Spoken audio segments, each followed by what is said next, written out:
मैं हूं मोहम्मद तनवीर, आप देख रहे हैं दाइको लाइव। बंगाल बीजेपी के अध्यक्ष सुकांतो मजूमदार आज दिल्ली में अमित शाह से मुलाकात की। आने वाले विधानसभा का चुनाव 2026 में है, लेकिन बंगाल बीजेपी का अगला सदर कौन होगा, इसको भी लेकर चर्चाएं तेज चल रही थी। लेकिन इस बीच दिल्ली से एक तस्वीर आती है और अमित शाह के बारे में यह खबर सामने आ रही है कि फिर से वो बंगाल में आएंगे। इस सिलसिले में हमारे साथ बातचीत करने के लिए तृणमूल कांग्रेस के नेता और पॉलिटिकल एनालिस्ट तौसीफ अहमद खान।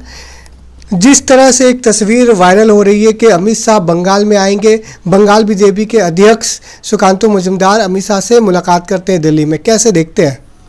देखिए, अभी आपस में फूट पड़ा हुआ है बीजेपी में। एक तरफ सुकांतो मजूमदार है, एक तरफ शुभेंदु अधिकारी है।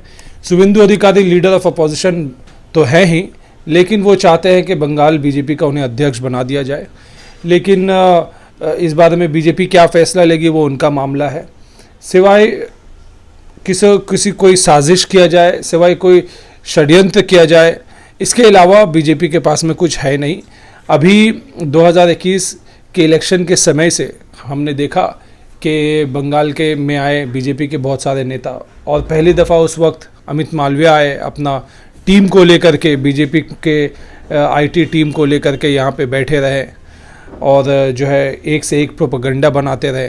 तो अभी भी उनका यही साजिश होगा, यही उन लोग बैठ करके अपना कुछ ना कुछ प्रोपेगेंडा बनाएंगे। लेकिन बंगाल और दूसरे राज्यों में फ़र्क है।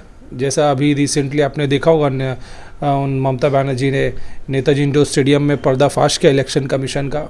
ये एक यूनिक आईडी के बेसिस पे, एक एपिक कार्ड नंबर पे दो लोगों का जो है नाम और एड्रेस आ जाता है।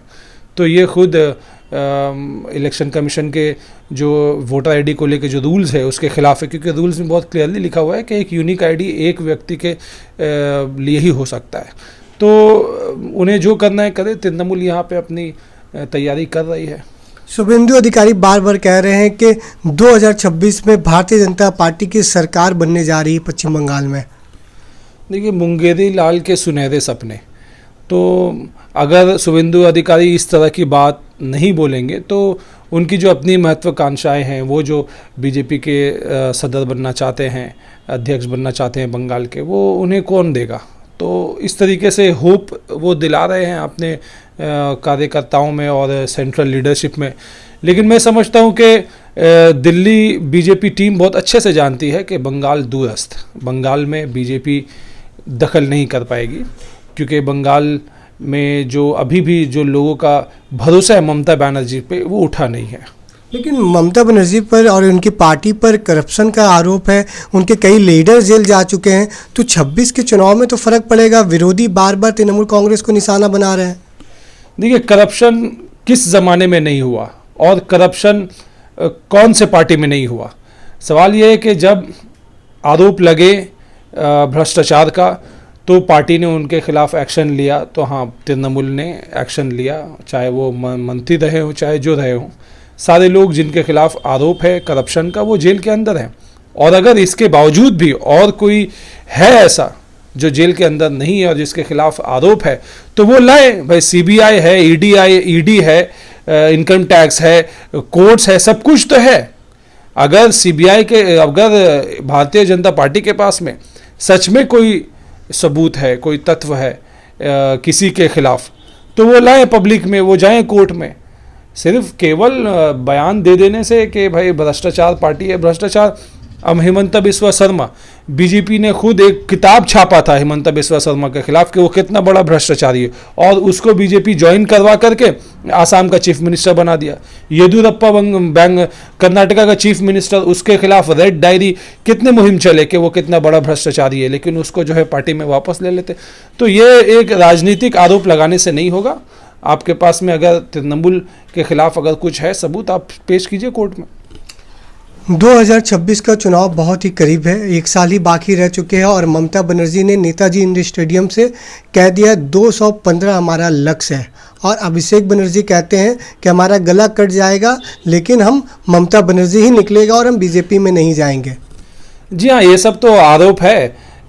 ये पार्टी में लोगों के खिलाफ, लोगों को भ्रमित करने, प्रोपेगेंडा चलाना, बीजेपी द्वारा या नॉन तृणमूल द्वारा इस तरह की बातें कही जाती हैं अभिषेक बनर्जी को लेकर के, लेकिन उन्होंने अपना स्टैंड क्लियर किया। भाई पार्टी के नेशनल जनरल सेक्रेटरी हैं वो, तो ऑब्वियस सी बात है वो अपनी पार्टी छोड़ करके कहीं और क्यों जाएंगे। और जो अगर तैयारी बीजेपी कर रही है तो करे, भाई तैयारी तो तृणमूल भी कर रही है। किस तरीके से वोटर लिस्ट में को साफ़ किया जा रहा है, हर एक वार्ड में, हर एक असेंबली कॉन्स्टिट्यूंसी में एमएलए से लेकर के काउंसिलर से लेकर के हर एक पॉलिटिकल कार्यकर्ता जो है इस बात में जुटा हुआ है कि वोटर आईडी में जो भी घोस्ट वोटर्स के नाम ढुके हुए हैं उनको जो है बाहर किया जाए, वोटर आईडी वोटर लिस्ट को जो है क्लीन किया जाए। क्योंकि इलेक्शन जब होता है तो जनता एटलीस्ट ये उम्मीद करेगी कि भाई बंगाल के जनता बंगाल के चुनाव में जो है वोट दे, कोई गुजरात से या हरियाणा से या इधर उधर से आकर के यहाँ पे वोट ना दे। लेकिन इलेक्शन कमीशन ने भी तो सफाई पेश की है एक प्रेस नोट के जरिए। इलेक्शन कमीशन ने तो एडमिट किया है उसी बात को जो तृणमूल ने कहा। ममता बनर्जी ने उस दिन जो कहा कि एपिक नंबर पे, एक एपिक नंबर में एक से ज्यादा नाम पाए गए, और इलेक्शन कमीशन ने स्वीकार किया कि हाँ एक से ज्यादा नंबर हैं, हम इसे रेक्टिफाई कर देंगे, और एक से ज्यादा नंबर होने का कारण क्या है वो उन्होंने सफाई पेश किया। लेकिन उन्होंने तो एडमिट किया उसी बात को कि हाँ एक से ज्यादा वोटर आईडी एक एपिक नंबर पे है, तो उनको और भी सफाई देने की ज़रूरत है। इस पे जो है प्रेस कॉन्फ्रेंस दिल्ली में भी कल हुआ था सवेर में। एक आखिरी सवाल तौसीफ साहब, शुभेंदु अधिकारी कह रहे हैं कि हिंदुओं को मुत्तहिद होना होगा, हिंदुओं को यूनाइट होना होगा। देखिए हिंदुओं को यूनाइट होना होगा, ये तो इस ऐसे बातों पे तो इलेक्शन कमीशन को संज्ञान लेना चाहिए। धर्म के नाम पे आप वोट नहीं मांग सकते। धर्म के नाम पे वोट मांगना जो है मॉडल कोड ऑफ कंडक्ट के खिलाफ है, और इलेक्शन का जो है बहुत सारे कोड को वो वायोलेट करता है। तो मेरे ख्याल से इलेक्शन कमीशन को इस पे संज्ञान लेना चाहिए। क्या बीजेपी बिखर चुकी है बंगाल में? बीजेपी तो है ही नहीं, उनका नेता कौन है? वो सारे वही लोग हैं जो तृणमूल से निकल करके आए, जो ममता बनर्जी के छत्र छाया में ट्रेनिंग लिए अपना पॉलिटिकल करियर बनाया, वही लोग जो है बीजेपी को चला रहे हैं। तो उनके पास तो अपना कोई लीडरशिप है नहीं। और बंगाल की जनता कभी भी एक हिंदी हार्टलैंड वाली पार्टी, एक पार्टी जो कि मारवाड़ियों का पार्टी या इस तरीके से जिसको देखा जाता है कि नॉर्थ इंडियन पार्टी है, उसको कभी भी बंगाल में शासन करने के लिए मौका नहीं देगी। ये थे तौसीफ अहमद खान।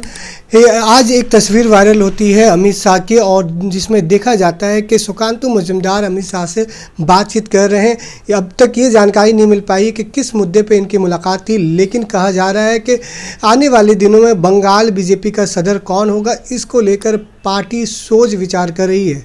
हमारे इस वीडियो को अगर आप फेसबुक और यूट्यूब पर देख रहे हैं तो हमारे पेज को लाइक करें, वीडियो को ज़्यादा से ज़्यादा शेयर करें।